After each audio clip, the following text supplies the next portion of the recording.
गायत्री मंत्र के साथ में परम पूज्य गुरुदेव वंदनीय माता जी को प्रणाम करते हुए आज का स्वाध्याय का प्रारंभ करते हैं।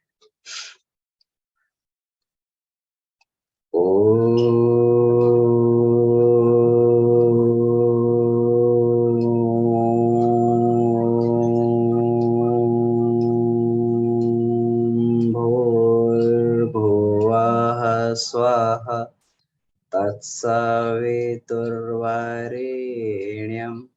भर्गो देवस्य धीमहि धियो यो नः प्रचोदयात्।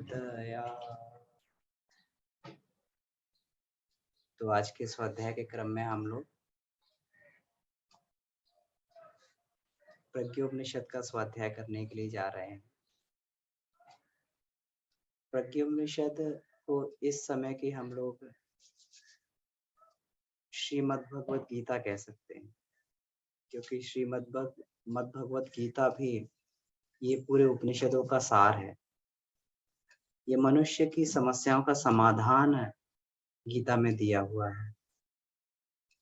इसी प्रकार से आज के मनुष्य की क्या समस्याएं हैं, तो उनका समाधान योग ऋषि ने प्रज्ञोपनिषद में लिखा।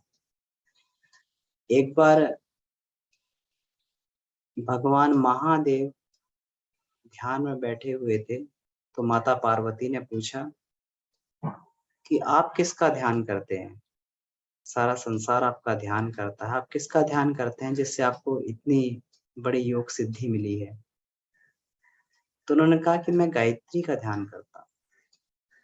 मृत्यु लोक में उस आदि शक्ति को, महाप्रज्ञा को गायत्री बोला जाता है। मैं गायत्री का ध्यान करता हूँ।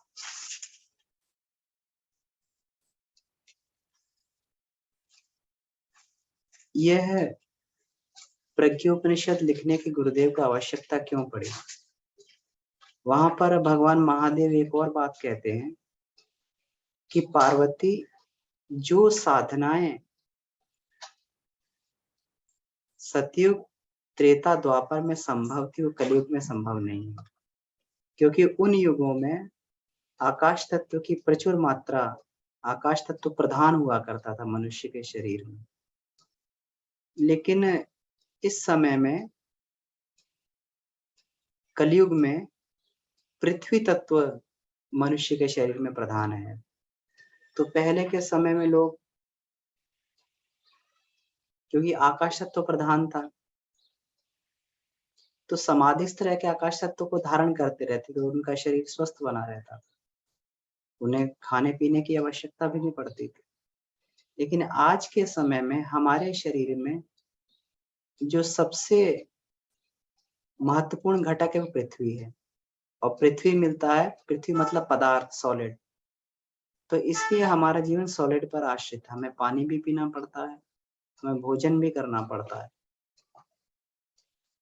और जो साधना है उस समय में बिना पानी के केवल हवा पे रहकर इस तरीके की साधनाएं की जाती थी, वो संभव नहीं।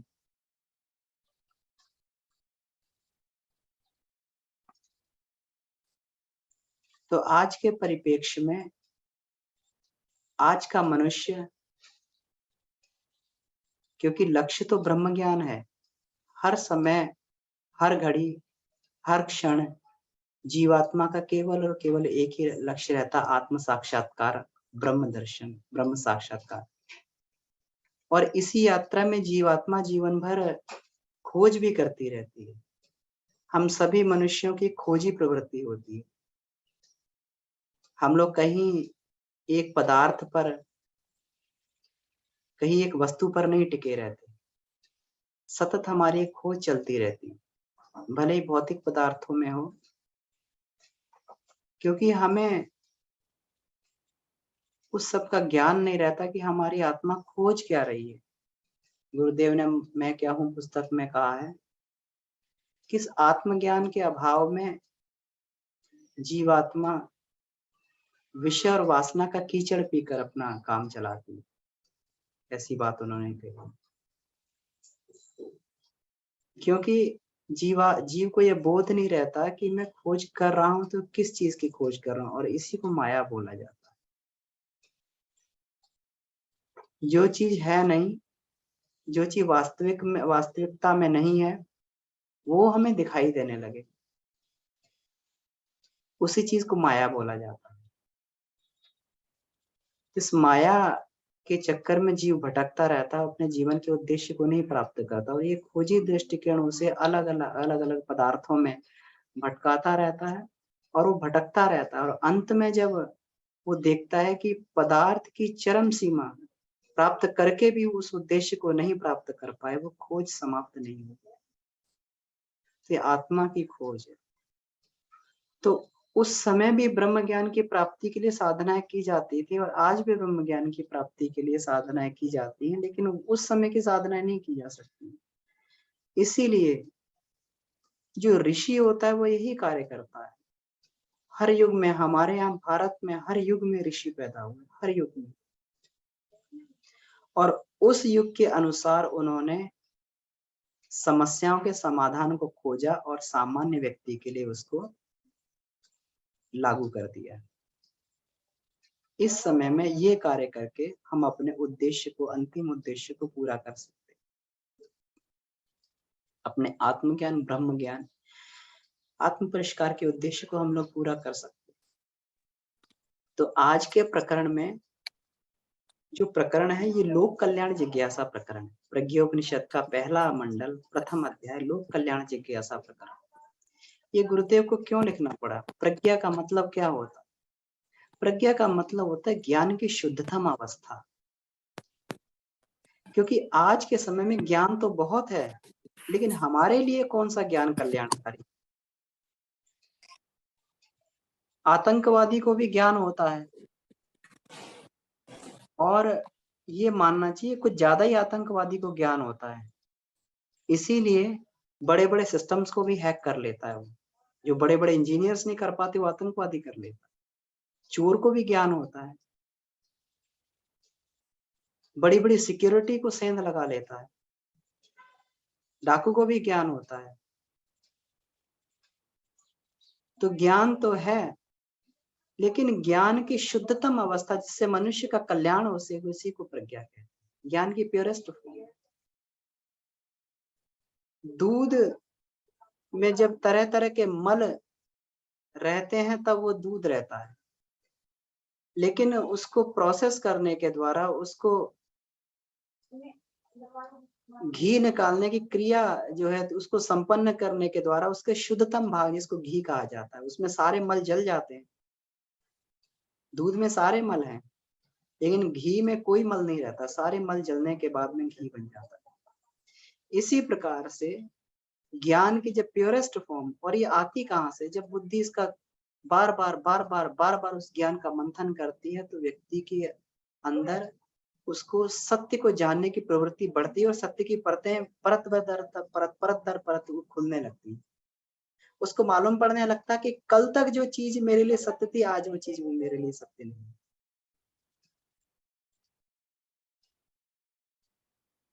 कल तक बच्चे जिस गुड़िया को लेके खेला करते थे, खिलौनों को लेके खेलते थे, वो उनके लिए सत्य था। उस गुड़िया में उनको, उस खिलौनों में उनको सत्यता दिखाई देती। लेकिन जब बड़े हो जाते हैं, बुद्धि बड़ी हो जाती है, तो वो फिर वो खिलौने नजर आने लगते। इसी प्रकार से जब व्यक्ति आगे आगे बढ़ता चला जाता, आत्मज्ञान प्राप्त करता, आत्मिक प्रगति प्राप्त करता है, तो उस समय की स्थिति में धीरे धीरे जब सत्य के पर्दे खुलते हुए चले जाते हैं, सत्य की परतों का अनावरण होता है, तो उसे मालूम पड़ता है कि ये जो चीज मैं कल जिसे सत्य मान रहा था, वो सत्य नहीं है, और एब्सोल्यूट ट्रुथ की तरफ चलने लगता है। और विशुद्ध चेतनात्मक ज्ञान, जिसे प्योर आत्मिकी का ज्ञान बोला जाता है, परत दर परत पढ़ते हुए जब उसको विशुद्ध चेतनात्मक ज्ञान, जो 100% सत्य है, 100% 100% जो सत्य है, जिसको एब्सोल्यूट ट्रुथ बोलते हैं, जिसको महाप्रज्ञा रितंबरा बोला जाता है, जब व्यक्ति को वो ज्ञान मिल जाता है, तो वहां उसकी खोज समाप्त हो जाती है।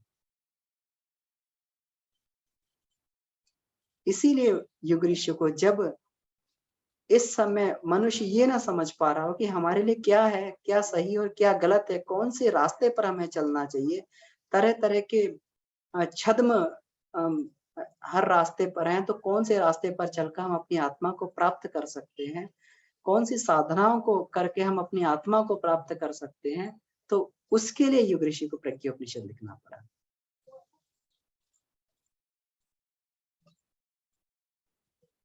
तो इसमें लोक कल्याण जिज्ञासा प्रकरण किस लिए है? क्योंकि इसमें नारद और विष्णु का संवाद है। इसमें नारद और विष्णु का संवाद है, जिसमें भगवान नारद जिसमें देवर्षि नारद भगवान विष्णु से चर्चा करके और उनसे पूछते हैं कि आज के मनुष्य की समस्या का समाधान क्या है। नारद वह ऋषि हैं जो हमेशा लोक सेवा में सतत भ्रमण करते रहते हैं, इसलिए उन्हें अव्याहत गति प्राप्त है। अव्याहत गति का मतलब होता है कि वो भगवान के लोक में कभी भी जा सकते हैं, भगवान से कभी भी संवाद कर सकते हैं।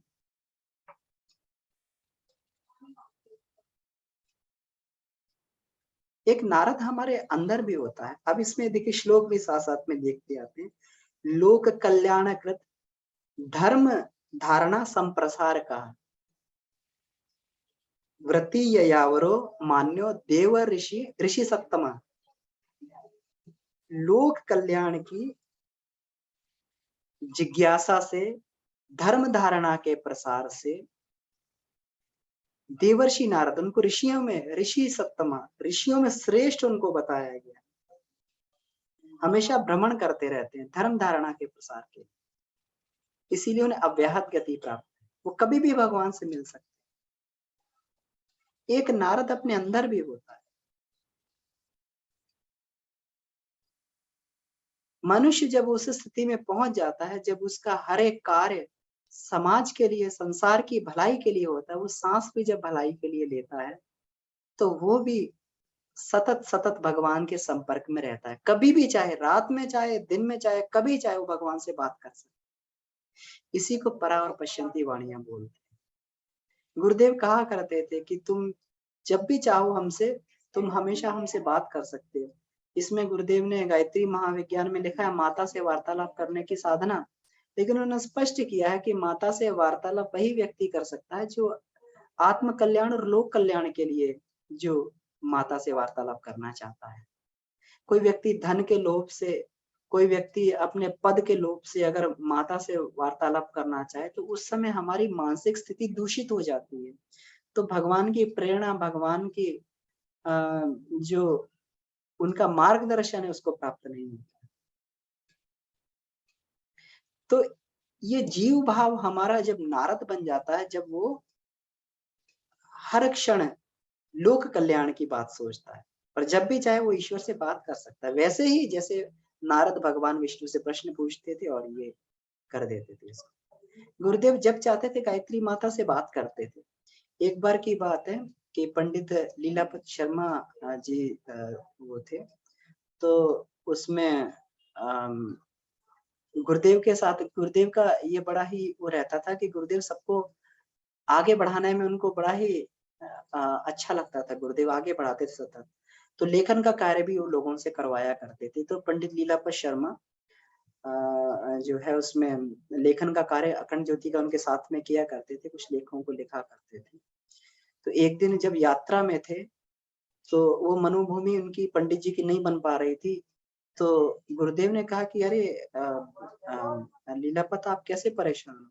गुरुदेव अखंड ज्योति का कुछ ये चैप्टर रह गए हैं, इनको मैं लिख नहीं पा रहा हूँ, मेरी मनस्थिति उस तरीके से नहीं बन रही।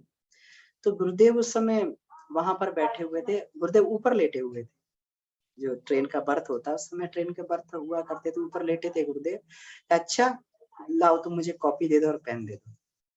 उस गुरुदेव उस समय समाधिस्थ थे, उन्होंने पूरा का पूरा फटाफट फटाफट सारे लेख लिख के उन्होंने कि ये लो, अब इसको जो है संपादकीय के लिए तुम्हारा काम हो गया, ये जो लेखों के लेखन जो थे।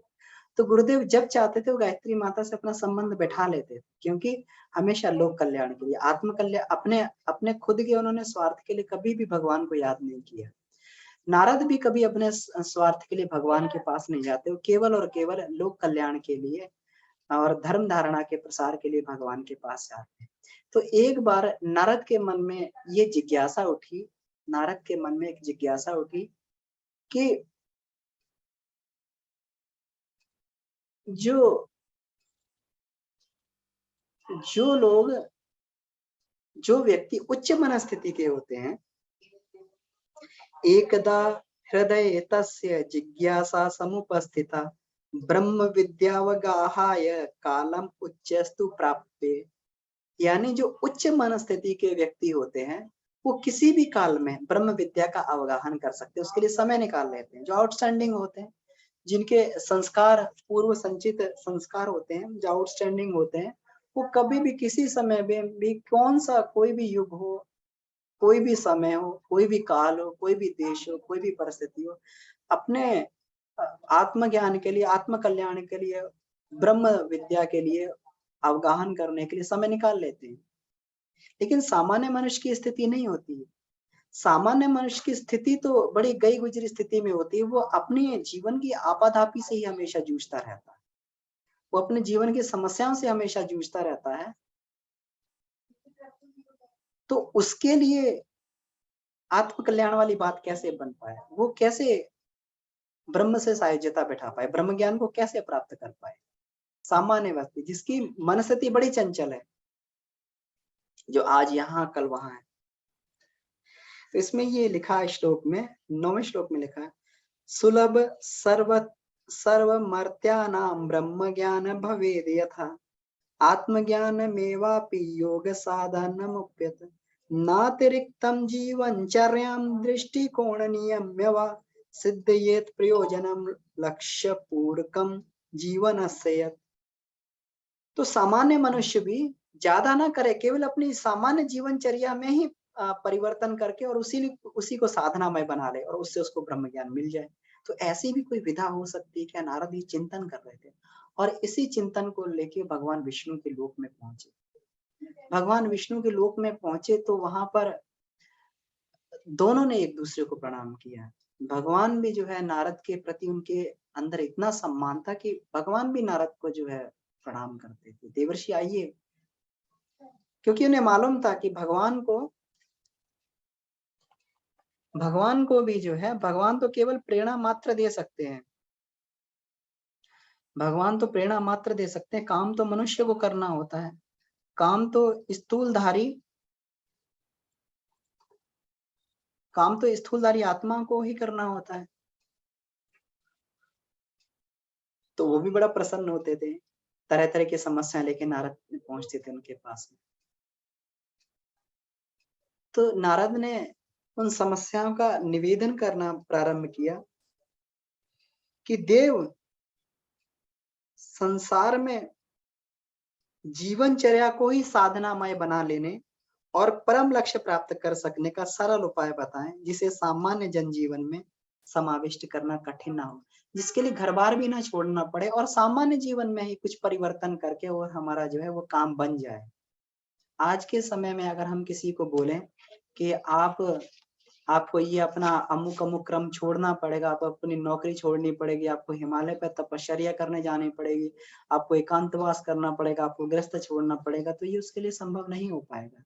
ये कभी संभव रहा होगा आवश्यकता के अनुसार, लेकिन आज के समय में ये संभव नहीं है।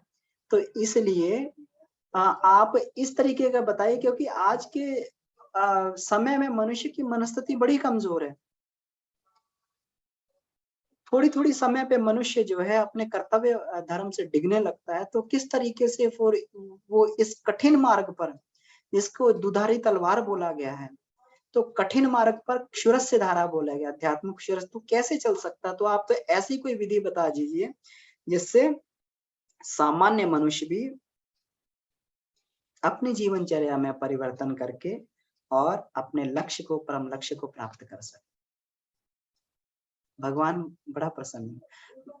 भगवान कहते हैं, नारद तुमने तो मेरे मन की ही बात तुमने कह दी, यही बात मैं सोच रहा था और तुमने मेरे मन की बात कह दी। हमेशा भक्त का और भगवान का विचारों की ट्यूनिंग हमेशा बराबर रहती है। क्योंकि भक्त कभी भी वो बात नहीं सोचता है जो उसकी अपनी बात है। वो हमेशा वही सोचता है, उसके चिंतन, चरित्र, व्यवहार में सारी की सारी वही चीजें चलती हैं कि वो हर एक हर एक कण-कण को वो ईश्वर के लिए निमित्त कर दे, ईश्वर के निमित्त लगा देता है। एक-एक अपने जीवन के कतरे-कतरे को ईश्वर के निमित्त अर्पण कर देता है। इसलिए जो भी उसकी इच्छा होती है, वो भगवान की इच्छा होती है। और जब भी वो जो भी करना चाहता है, वो पूरा भी हो जाता है, क्योंकि भगवान की इच्छा के अनुसार ही वो सारी की सारी इच्छाएँ करता है। और जहाँ जैसी परिस्थितियाँ हो, वहाँ वैसा जो है वो कर भी देता है, जिसको फिर चमत्कार बोला जाता है। अति इंद्रिय क्षमता इन्हीं को बोलते हैं। जब व्यक्ति विज्ञानमय कोश में पहुँच जाता है, तो विज्ञानमय कोश में जाकर उसको अति इंद्रिय क्षमताएँ मिल जाती हैं। वो वह कार्य कर सकता है, जो सामान्य व्यक्ति अपने जीवन में नहीं कर सकता। उसको चमत्कार स्तर की चीज़ें बोला जाता है। तो भगवान विष्णु बड़ा प्रसन्न होते हैं, नारद तुमने तो वही बात कही है जो मेरे मन में थी। अब मैं तुम्हें बताता हूँ कि आज की समस्या का आज की पहले समस्या क्या है? भगवान समस्या बताते हैं।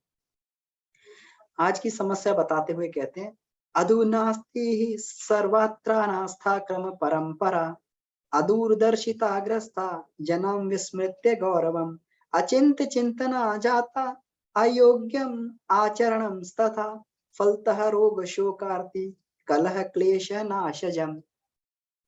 हे नारद, आज सारी की सारी संपदाएं होते हुए भी मनुष्य दुखी है। किस वजह से दुखी है? अनास्था के कारण।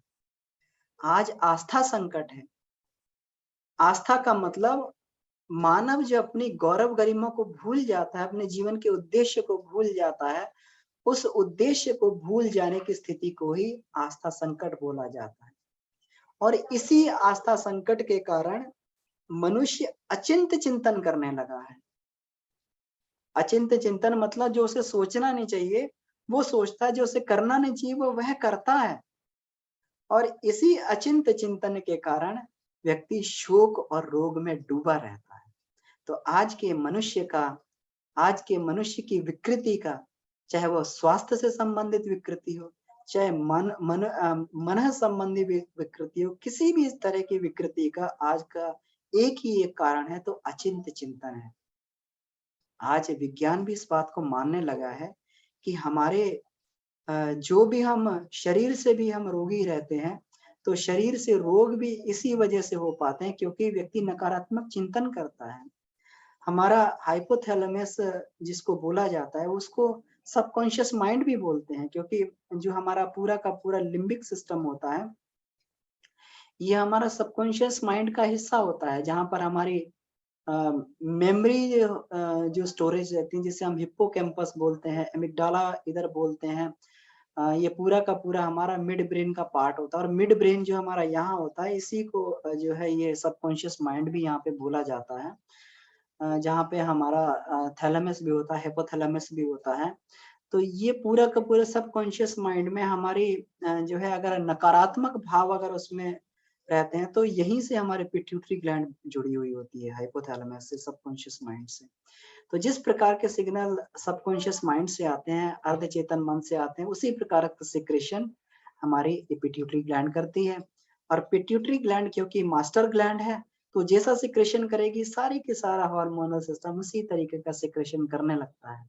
और जैसा सिक्रेशन अगर हार्मोनल ग्लैंड्स का होता रहे, उसी प्रकार के स्वस्थ स्वास्थ्य पर, मनुष्य के स्वास्थ्य पर वैसा प्रभाव पड़ता है। तो ये पूरा का पूरा जो है हमारा स्वास्थ्य जो है चिंतन है, हमारे चिंतन की दिशा पर निर्भर करता है।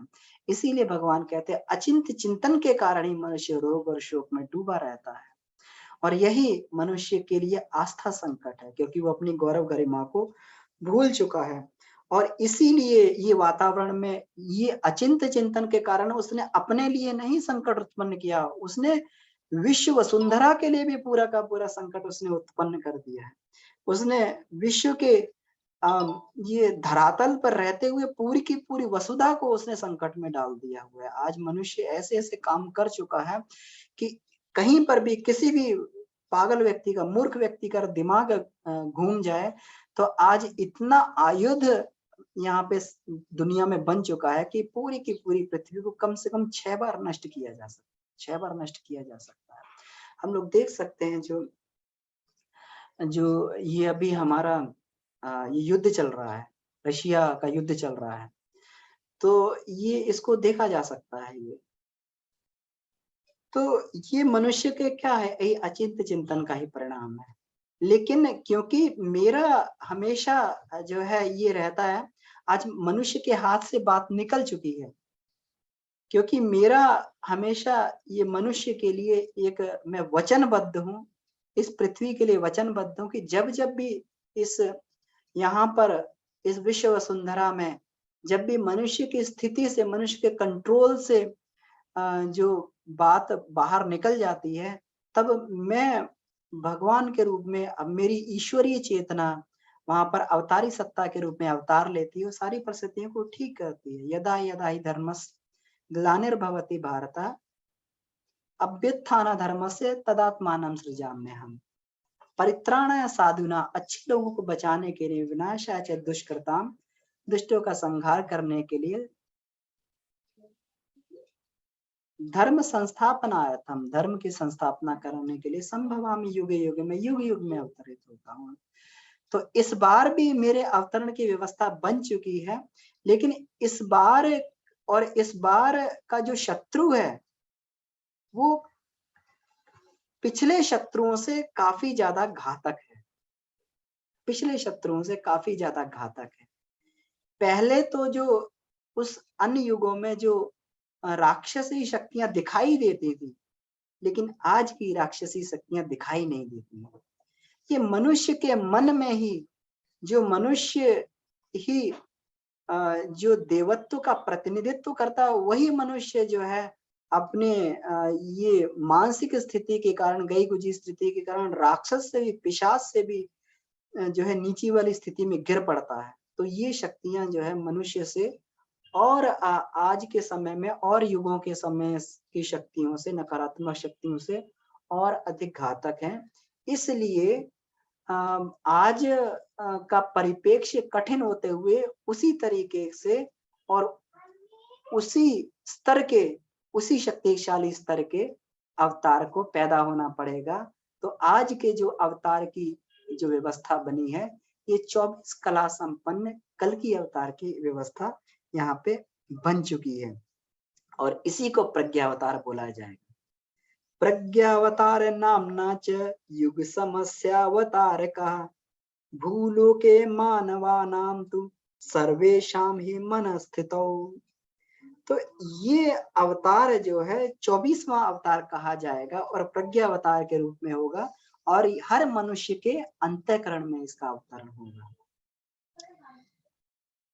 तो इस बात को बताते हुए आगे भगवान विष्णु कहते हैं कि तुम एक काम करो, तुम इस लोक में जाओ, क्योंकि मैं तो सूक्ष्म होने के कारण, मेरी चेतना सूक्ष्म होने के कारण मैं तो केवल दिशा मात्र ही दे सकता हूँ। मुझे स्थूल प्रतिनिधियों की आवश्यकता है, तो तुम जाओ और मेरे प्रतिनिधियों को ढूंढो और उन्हें ढूंढकर, मेरे साथियों को ढूंढो और उन्हें ढूंढकर उन्हें आगे बढ़ाओ। इस क्रम में भगवान विष्णु कहते हैं कि तुम्हें वरिष्ठों को ढूंढना पड़ेगा। और वरिष्ठ कौन है? वरिष्ठता नराणां तु श्रद्धा प्रज्ञावलंबिता निष्ठाश्रिता च व्यक्तित्वं सर्वेषां मात्र संस्थितम्। वरिष्ठ वह है जिसके अंतःकरण में श्रद्धा, मन में, बुद्धि में प्रज्ञा और कार्य में निष्ठा रहती है।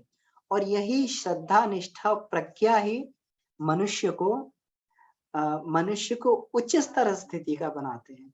किसी भी मनुष्य की स्थिति कैसी है, तो उसकी श्रद्धा, यानी अब श्रद्धा का मतलब क्या है? श्रद्धा का मतलब होता है, श्रद्धा केवल अंधभक्ति नहीं है, श्रद्धा है आदर्शों के प्रति प्रेम।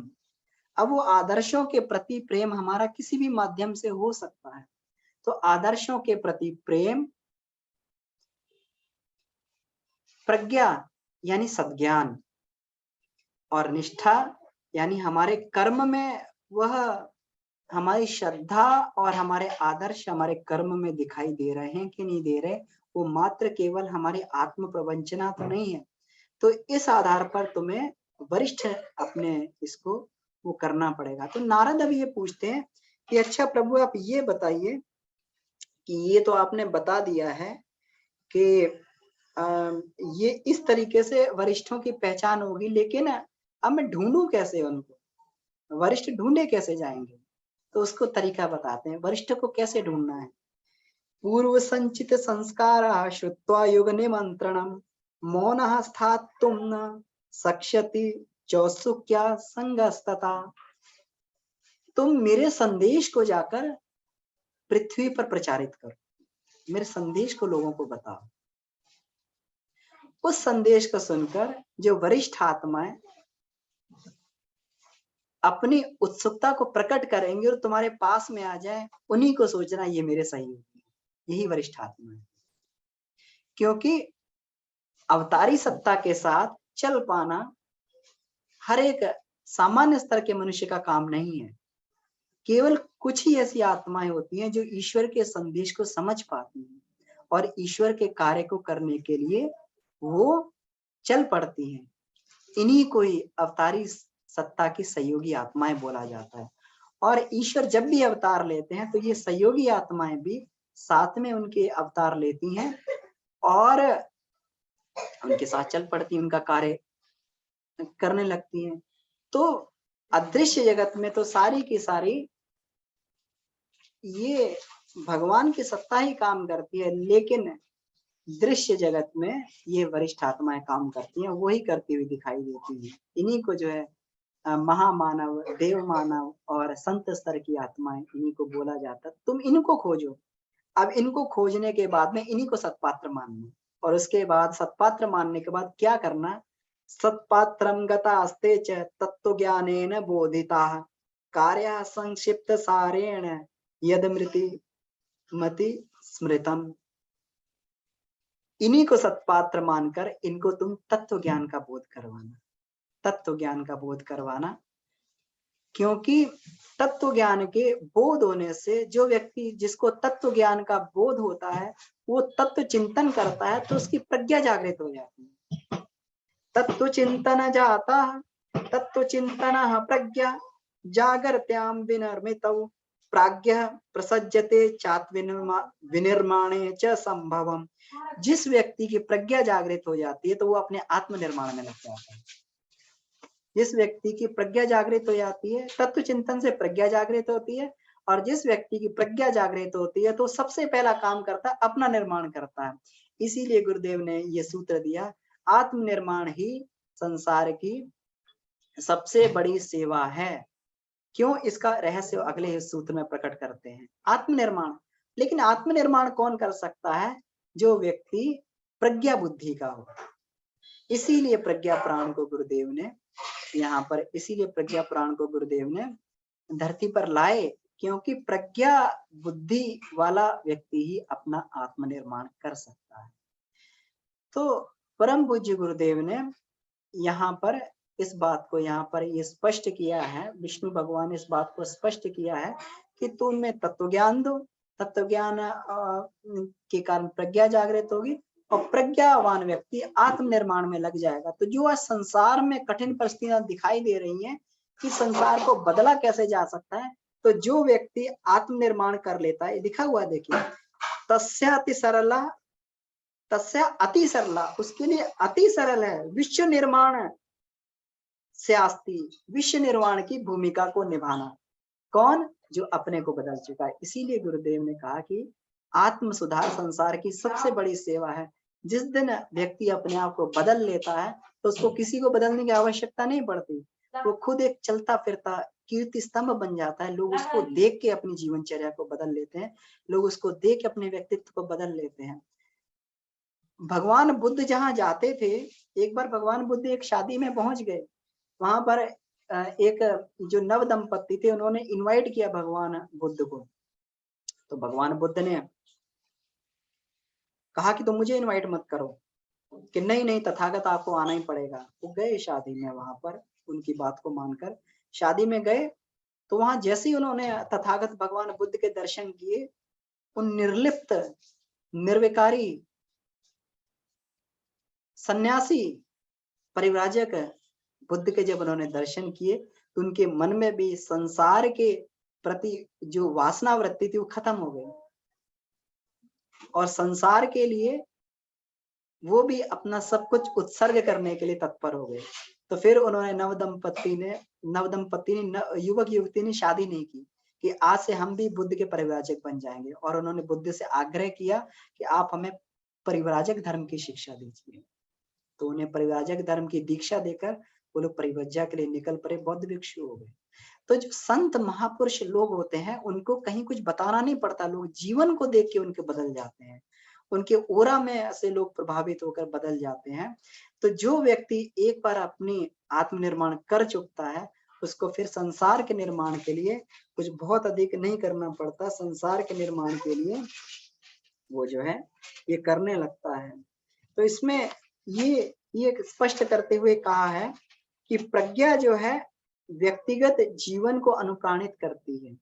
अब इसमें ये कहा गया है कि प्रज्ञा व्यक्तिगत जीवन को अनुप्राणित करती है, और महाप्रज्ञा, प्रज्ञा और महाप्रज्ञा दो शक्तियों की यहाँ पर चर्चा आई है कि नारद प्रज्ञा से व्यक्ति अपने जीवन को अनुप्राणित करता है, अपना आत्म परिष्कार करता है, और जो महाप्रज्ञा है वो इस संसार को चलाती है। महाप्रज्ञा का जो विद्या पक्ष है वो उच्च स्तरीय आस्थाओं से आनंद विभोर करने का काम करता है। हमारे अंदर जो आस्थाएं आती हैं, हमारे अंदर जो प्रेरणाएं आती हैं, तो प्रेरणा किस वजह से आती है? वो महाप्रज्ञा की वजह से आती है। वो प्रेरणा जो है जब सूक्ष्म में से जो वो महाप्रज्ञा की वर्षा होती है, कृपा होती है, तो आनंद में उच्च स्तर, अपने अंदर उच्च स्तरीय प्रेरणाओं का अपने आप आनंद उभरने लगता है। तो ये जो है ये महाप्रज्ञा का एक पक्ष होता है जिसको विद्या पक्ष बोला जाता है। महाप्रज्ञा का दूसरा पक्ष होता है जिससे साधना विज्ञान बोला जाता है, जिसके कारण व्यक्ति साधनात्मक समर में जुड़ता है। ऐसा नहीं है कि गायत्री केवल प्रेरणा देती, प्रेरणा नहीं देती, वो प्रेरणा के साथ में साधक को हाथ पकड़कर उसको आगे की तरफ खींच कर ले जाती है, उसको आगे बलात् उसको आगे वहां पर करके और उसको उस मार्ग पर चलाती है। तो ये कहा कि नारद ने कहा, हे प्रभु, मेरी जिज्ञासा और अपनी इच्छा का आपने जो अनुभव समन्वय आपने प्रस्तुत किया है, उससे मेरी आत्मा पुलकित हो गई है। अब कृपया यह स्पष्ट कीजिए कि मुझे मृत्यु लोक में जाकर क्या करना चाहिए और आपके प्रयोजन को कैसे पूरा करना चाहिए। आपने समझा तो दिया, आपने पूरा का पूरा मुझे ब्लूप्रिंट बता दिया कि इस तरीके से मनुष्य को बदला जा सकता है, इस तरीके से संसार को बदला जा सकता है। लेकिन आप मुझे अब यह बताइए कि अब आपके कार्य को धरातल पर कैसे लाया जाए, उसका स्पष्टीकरण आप मुझे बताएं। तो इसका स्पष्टीकरण की हम लोग चर्चा अगले सत्र में हम लोग करेंगे, अगले हफ्ते में करेंगे। तो एक अध्याय को हम लोग, क्योंकि बड़ा रहता है अध्याय, तो इस पे सही रूप से चिंतन मनन हो सके, तो हम लोग 2 दिन में इसकी हम लोग 2 बार में चर्चा किया करेंगे। तो इसका अगला पक्ष जिसमें भगवान समझाते हैं कि अब कार्य रूप में नारद तुम्हें क्या क्या करना है, तो अब ये जो है अगली बार में हम लोग चर्चा करेंगे। समय भी हो गया है, तब 10-11 मिनट का समय हमारे पास में बचा है। तो अगर इसमें कोई प्रश्न बनता हो तो इसमें अपन प्रश्नों पर चर्चा कर सकते हैं, या कोई और अनुभव आपका बनता हो तो इसमें ये चर्चा की जा सकती है। जी प्रणाम भाई साहब। जी डॉक्टर साहब प्रणाम। मैंने कहा बहुत सुंदर प्रकरण आपने शुरू कर रखा है। आपने पहले लोगों को तैयार किया है, इसलिए इस लायक बने धीरे धीरे कि ये हमारी समझ में ये सब चीज़ें आने लगे। उपनिषद क्या चीज़ है जो आपने शुरू किया है। मुझे पूरी उम्मीद है कि हमारे जितने भी इस ग्रुप के मेंबर्स हैं उनको बहुत ही सुंदर आगे चल करके लाभ होगा, और हम गुरु कार्य में अवश्य ही इससे बहुत ज़्यादा लाभान्वित होंगे। बहुत बहुत धन्यवाद आपका, बहुत ही अच्छा आपने ये। जी डॉक्टर साहब बहुत बहुत धन्यवाद आपका। बहुत बहुत प्रणाम, धन्यवाद। आपका भी बहुत बहुत आभार, क्योंकि हम लोग सब टीम के रूप में हैं, तो एक टीम के होते हुए ही व्यक्ति आगे बढ़ पाता है। जो अकेला व्यक्ति नहीं कर पाता, वो व्यक्ति ग्रुप में रह के कर लेता है। भगवान भी अकेले कुछ कार्य नहीं कर पाते, उन्हें भी सहयोगियों की आवश्यकता होती है। एक टीम का बहुत बड़ा महत्व होता है। तो हम लोग निश्चित ही एक टीम के रूप में हम लोग गुरुदेव के सपनों को साकार कर पाएंगे और निश्चित ही हम लोग इस मार्ग पर आगे बढ़ते जाएंगे। इसमें बहुत सारी गुत्थियों का हम लोग आगे देखेंगे। प्रज्ञोपनिषद में बहुत सारी गुत्थियां जो आज के समय में जो हमारी गुत्थियां हैं कि हम लोग साधना के मार्ग पर ऐसे कैसे आगे बढ़ें और आज की समस्याओं के परिप्रेक्ष्य में आज का समाधान क्या होना चाहिए, ये बड़ा ही सुंदर और स्पष्ट शब्दों में इसको प्रज्ञोपनिषद को परम पूज्य गुरुदेव ने ये गुरुदेव की रचना नहीं है, ये प्रज्ञोपनिषद जो है ये पूरा का पूरा ये भगवान विष्णु ने नारद को हृदयंगम करवाया। भगवान विष्णु ने नारद को कि नारद तुम समाधिस्थ हो जाओ, मैं पूरे के पूरे प्रज्ञा पुराण को प्रज्ञोपनिषद को मैं तुम्हें हृदयंगम करवा देता हूँ। और इस ज्ञान को फिर नारद जी ने ऋषियों को बताया और ऋषियों की चर्चा के रूप में ये ज्ञान को परम पूज्य गुरुदेव ने आत्मसात किया और उसी ज्ञान की धारा को हमारे पास में ले आए। तो ये प्रज्ञोपनिषद जो हमारा प्रज्ञावतार है, प्रज्ञा युग लाने के लिए इसकी महती भूमिका है। हमें समझाता है कि आगे युग निर्माण किस तरीके से होगा और नए युग को लाने के लिए, युग का निर्माण करने के लिए सूत्र कौन से होंगे, तो वो सारे के सारे इसमें ये दिए हुए हैं। तो इसी के माध्यम से ये पूरी के पूरी नए युग की रचना का पूरा ब्लूप्रिंट प्रज्ञोपनिषद में दिया है, जो आगे आने वाले समय में लोग इसी में से, प्रज्ञोपनिषद में से ही आज की समस्याओं का समाधान ढूंढेंगे और उसी के अनुरूप जो है ये समस्या का समाधान करते हुए वो आगे बढ़ेंगे। तो इसको बड़ा ही सुंदर इसको ये कहा गया है और इसमें ये भी स्पष्ट किया गया है कि ऐसा नहीं है कि प्रज्ञावतार ये जो प्रज्ञावतार ये कोई पहला अवतार है या प्रज्ञा युग जो है एक नया युग है। ये हर बार आता है, ये चारों युगों में कई कल्पों में जो है ये हर बार एक ऐसा सुंदर समय आता है जिसको प्रज्ञा युग बोला जाता है और सतयुग से भी सुंदर समय इसको बताया गया है। जी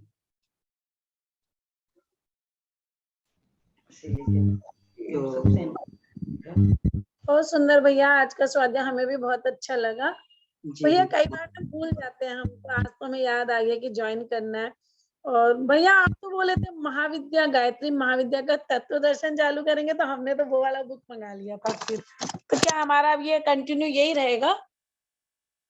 जी, तो इसमें ये था कि हम लोगों ने जो गायत्री की प्रचंड प्राण ऊर्जा के बारे में चर्चा की थी, तो वो गायत्री के तत्व दर्शन के अंतर्गत ही आती है, जो वांग्मय नंबर 9 है हमारा, तो उसी के अंतर्गत आता है। तो उसमें एक पार्ट की चर्चा की थी, बाकी जो पूरा का पूरा गायत्री महाविज्ञान है वो गायत्री महाविद्या का तत्व दर्शन ही है। तो इसमें इसीलिए जो अब ये जैसे डॉक्टर साहब ने भी बोला, तो परम पूज्य गुरुदेव की प्रेरणा ही है कि इस युग की समस्याओं का समाधान करने के लिए हमें आत्म सुधार जरूरी है और आत्म सुधार के लिए गायत्री जरूरी है। और गायत्री नहीं, गायत्री महाविद्या जो हमारे जीवन का आमूलचूल परिवर्तन करती है, गायत्री का तत्व दर्शन जो हमारे जीवन का आमूलचूल परिवर्तन करता है, तो वो पूरा आप गायत्री महाविद्या का जो तत्व दर्शन देखेंगे उसमें बहुत सारा भाग जो गायत्री महाविज्ञान से ही लिया गया है उसमें, जिसकी हम लोग ऑलरेडी चर्चा कर चुके हैं।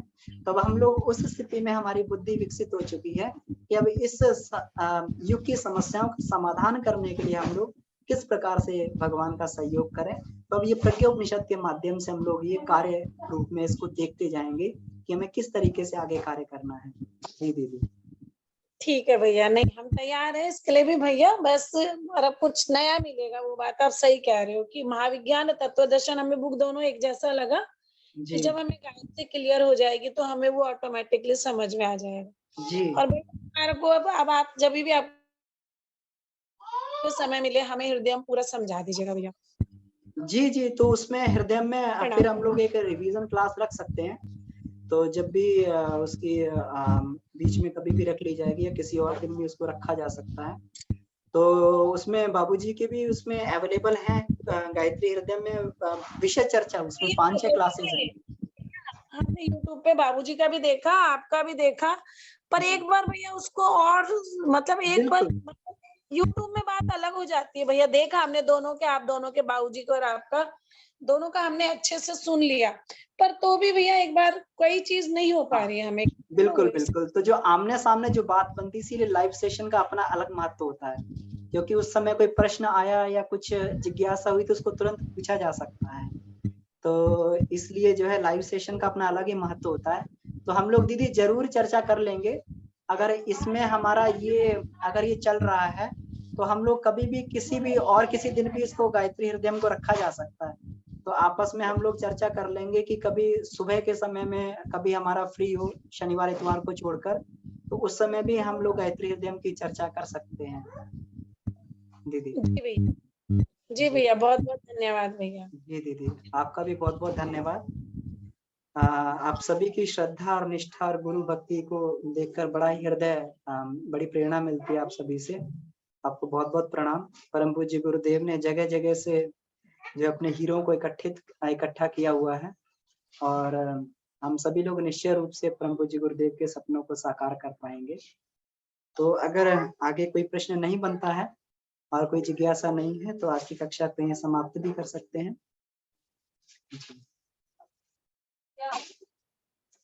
आप सभी का बहुत बहुत धन्यवाद। इस चर्चा को हम लोग इसी तरीके से आगे बढ़ाते रहेंगे। चलिए, परम पूज्य गुरुदेव वंदनीय माता जी, सभी ऋषि सत्ताओं को प्रणाम करते हुए हम लोग आइए इसको समाप्त करते हैं और शांति पाठ।